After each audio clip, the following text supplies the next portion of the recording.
Bismillahirrahmanirrahim.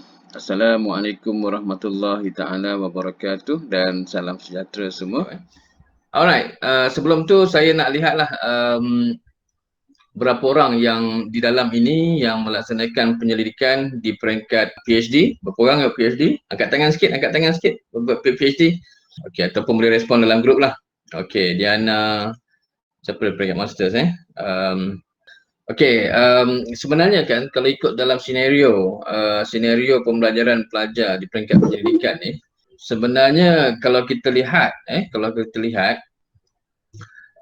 pelajar ni bukan tak tahu nak buat penyelidikan dia bukan tak bijak nak melaksanakan penyelidikan, tapi dia tak tahu nak mula penyelidikan. Dia tak tahu nak buat penyelidikan, dia tak tahu nak mula sebenarnya.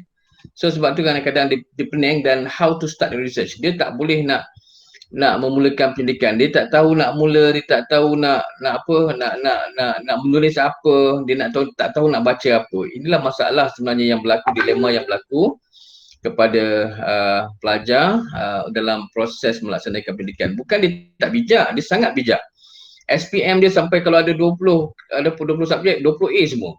Kalau contoh dia ada 21 subjek, dia ambil semua A. Dia bijak sangat. Kalau di peringkat degree itu semua fall flat, kan? Peringkat masters, dia master by research, dia dah mula pening, kan? Ataupun di peringkat PhD, master dia tak buat research, okey? Dia buat by class saja, kemudian dia buat PhD pula, dia start dengan pendidikan, dia dah start perlu pening. So sebenarnya bukan dia tak bijak, semua dia pening aja. Dia pening, dia pening sebab dia tak tahu nak mulakan. Ini masalah dilema yang berlaku pada pelajar. Dan sebab apa? Sebab satu penyelidikan ni adalah satu penyelidikan yang sebenarnya memerlukan sesuatu yang dia tahu apa dia nak buat. Apa sebenarnya yang dia nak kaji. Inilah sebenarnya yang kadang-kadang juga menjadi masalah kepada pendidik dan juga pelajar. Dia macam inilah. Banyak jalan yang berliku, banyak jalan yang macam ni kan, terlalu banyak pilihan, dia tak tahu nak pilih mana. Ini menjadi masalah kepada pelajar-pelajar kita. Okey, alhamdulillah. So, kalau kita tengok kat sini, masing-masing nak mula yang mana ni? Jalan yang sebelah kiri ke, ataupun nak tengok yang sebelah kanan ke, ataupun yang tengah ke, atau yang mana satu ni? Ni kat sini wujud ada dua pilihan, tapi kat sini ada cabang lagi, ada option lagi. So kat sini pelajar mungkin menjadi suatu bebanan bagi mereka, yang mana contohnya first they enroll saja sebagai pelajar atau penyelidik, dia dah mula stuck dah. Dia dah mula bercelaru dah. Itu yang kadang-kadang peringkat awal bersemangat nak buat pendidikan, nak menyambung pengajian, tapi bila dia telah pun menceburkan diri, dah daftar nama, tak bergerak ke mana-mana, hampir setahun tak bergerak, dia dah mula give up. Kan? Dah mula give up, dah mula hilang arah, dah mula hilang punca. Sebab apa? Dia yuran jalan. Kalau yang pelajar-pelajar yang melaksanakan penyelidikan secara ada sponsor, is okay, tapi yang menggunakan dana sendiri, ini menjadi satu beban, kan? Okey, sebenarnya penyelidikan ni adalah satu ibarat satu perjalanan, dia ada journey and destination. Yang mana contoh pada peringkat awal adalah titik pertama, titik awal kamu melaksanakan niat untuk melaksanakan perjalanan. Contohnya, kalian berada di Batu Pahat untuk pergi ke kampung Teladan Temeloh. Okey, contoh sekarang ni sebab saya berada di Batu Pahat lah. Okey, so bila berada di Batu Pahat ni, kita nak pergi ke kampung Temeloh ni. Contoh, kalian tak pernah tahu pun kampung Temeloh ni di mana. Sebab kita tak pernah pergi pun kampung Temeloh ni. Contohnya lah, mak kita ataupun saudara kita sedang menunggu di Temeloh. Contohnya mereka kata mereka menunggu kita sekarang ni pukul apa? Pukul 9 contohnya.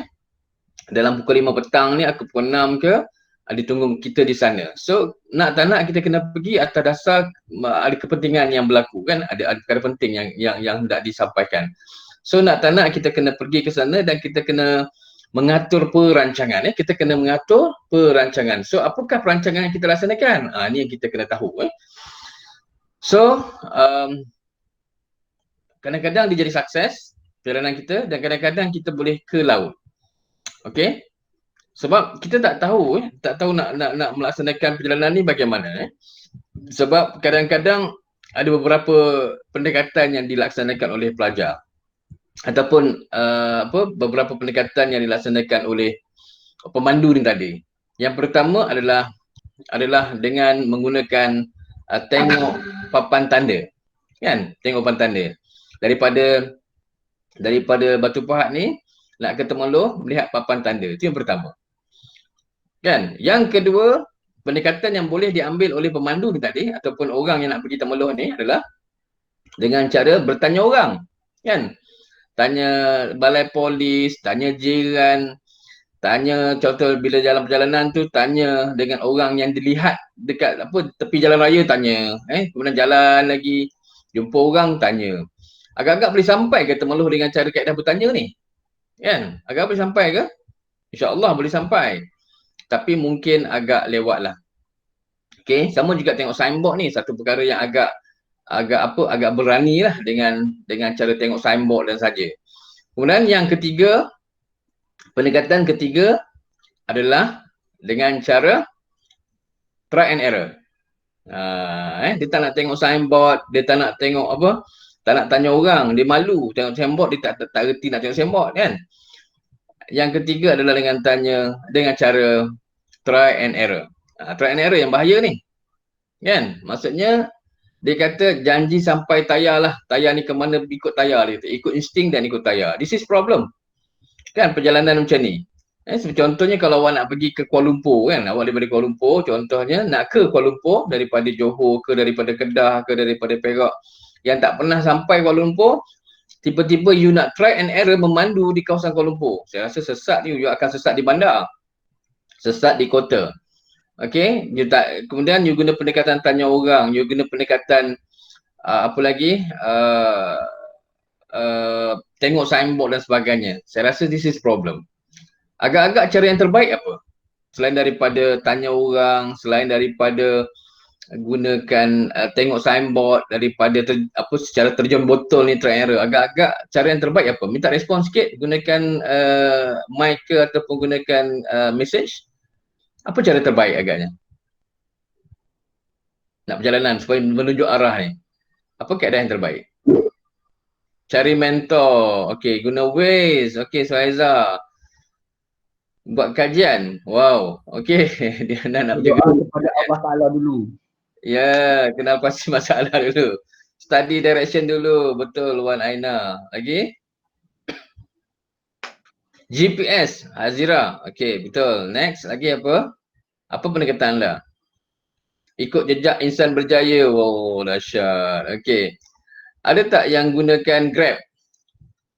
Kan? Search Google. Okey, contoh. Guna Grab. Tak nak guna Grab ke? Ataupun naik kereta bang ke? Doa mohon Allah. Okey. Alright. Okey, betul. Okey.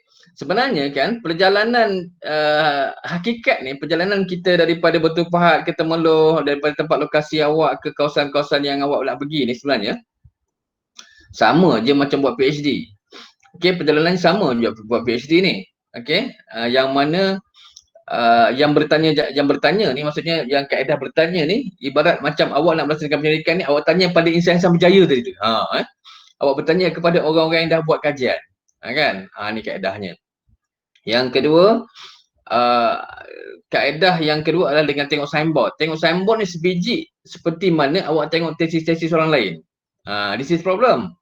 Okey, awak tengok tesis orang lain. Contoh kalau tesis tu menunjuk hala yang salah, awak salah lah. Salah maksudnya adalah tujuannya tak sama dengan awak. Tesis orang tu buat betul, tapi awak buat tak sama seperti hala tuju seperti mana orang pengkaji tu buat. Awak fikir sama tapi sebenarnya tak sama. Contoh yang Temerloh ni ataupun kampung Sungai Buloh ni, sebenarnya saya jumpa ada 3 tempat Sungai Buloh. 3 tempat. Sungai Buloh Selangor, Sungai Buloh Batu Pahat dan juga Sungai Buloh dekat Mersing kan. Mesti ada 3 tempat Sungai Buloh ni. Oh, ada 3 semua. Yang Sungai Buloh ni betul tak kawasan ni Sungai Buloh. Batu Pahat ni kampung Sungai Buloh. Dekat Sungai Buloh pula yang dekat Mersing tu lorong Sungai Buloh. Maksudnya ada 3 Sungai Buloh. Jadi awak nak pergi Sungai Buloh yang mana satu ni? Kan, jadinya kadang-kadang orang tu tunjuk arah yang betul, tesisnya betul, tapi awak menginterpretasikan perkara yang salah, so jadi salah. Okey, daripada situ kaedah yang lagi bahaya adalah kaedah try and error. This is problem lah. Bila masa try and error ni adalah kalian cuba nasib, masuk buat PhD, tunggu nasib, tunggu arahan, tunggu daripada just gunakan luck kan, nasib anda, iaitu tunggu penyelia bagi ilham, tunggu penyelia bagi arahan untuk what next, apa yang kena baca dan sebagainya. This is problem. Sebab itulah kadang-kadang pelajar jumpa penyelia arahkan kalian baca, ikra. Baca hingga kan awak tak tahu sebenarnya awak baca apa. Kan? Dan awak pun tak tahu sebenarnya apa lagi yang awak nak baca sebab awak dah banyak baca. Kan? Sampaikan bila penyelia kata sila buat kesimpulan dengan apa yang awak baca. Awak pun tak tahu nak simpulkan mana sebab banyak sangat dah tersimpul. Okey, sampaikan awak kata, Prof, saya dah banyak simpul ni, nak simpul yang mana satu? Kan? Okey, so dekat situ adalah masalah yang pelajar akan hadapi. Okay, next. Yang terbaik adalah gunakan Waze. Kita gunakan Waze, Google GPS. Waze ni adalah satu aplikasi yang kita gunakan dalam perjalanan. Dalam Waze, apa kelebihan yang kita jumpa? Dalam Google GPS, apa kita jumpa kelebihannya? Kelebihan menggunakan tools Waze ni ataupun menggunakan tools GPS ni yang pertama adalah kelebihannya adalah dia akan menunjukkan tempoh perjalanan. Betul tak? Tempoh perjalanan ataupun jangka masa you sampai ke destinasi.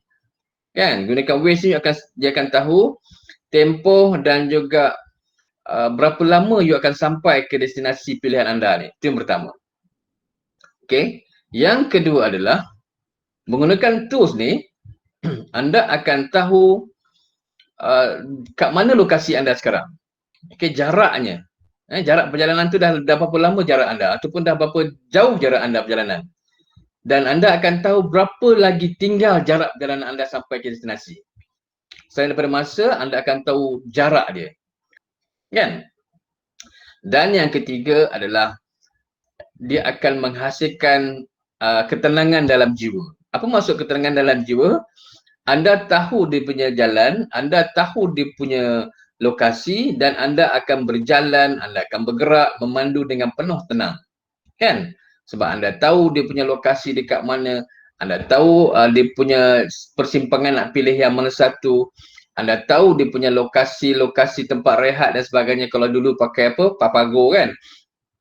Dekat sini dia punya kelebihan menggunakan Waze. Sama juga macam you nak buat PhD, nak buat penyelidikan. Sepatutnya you kena ada GPS. Supaya awak akan tahu jarak perjalanan anda tu berapa lama lagi you boleh sampai. Berapa kilometer nak sampai lagi. Dan nak sampai lokasi ni berapa kilometer lagi perlu sampai. Kemudian you akan tahu berapa lama tempoh yang you akan siap. Sebenarnya penyelidikan anda hanya boleh diselesaikan hanya dalam tempoh 2 tahun sebenarnya. Tak perlu 4 tahun, tak perlu 5 tahun. Bila awak tengok Waze anda tu, tengok GPS anda, didapati bahawa perjalanan penyelidikan awak tu sebenarnya tak perlu sampai 4 tahun pun. Kan? Dia punya, ini tak lama ni. Ini 2 tahun setengah, siap. Okey, sampai macam tu sekali maksudnya. Dan bagi pelajar-pelajar masters pula, bila tengok saja GPS yang anda cuba rujuk dan destinasi akhirnya, rupanya hanya setahun saja dah siap dah. Ataupun 3 bulan tu dah boleh bentang proposal dah sebenarnya. Lagi 3 bulan lagi, ataupun lagi 4 bulan dah boleh collect data dan dah boleh tesis dan boleh tulis. So keseluruhannya hanyalah lebih kurang dalam setahun saja. Kan? So dekat sinilah pentingnya suatu perancangan, satu tools yang digunakan yang boleh kalian gunakan untuk menjadi alat menunjuk arah perjalanan pendidikan anda. Dekat sini sebenarnya. Dan saya percaya masing-masing pelajar dia ada dia punya tools masing-masing. Dan ini merupakan salah satu alternatif. Bukannya wajib anda follow, tapi merupakan satu alternatif untuk memudahkan kalian memulakan penyelidikan, untuk memudahkan perjalanan pendidikan. Saya tunjuk insyaAllah.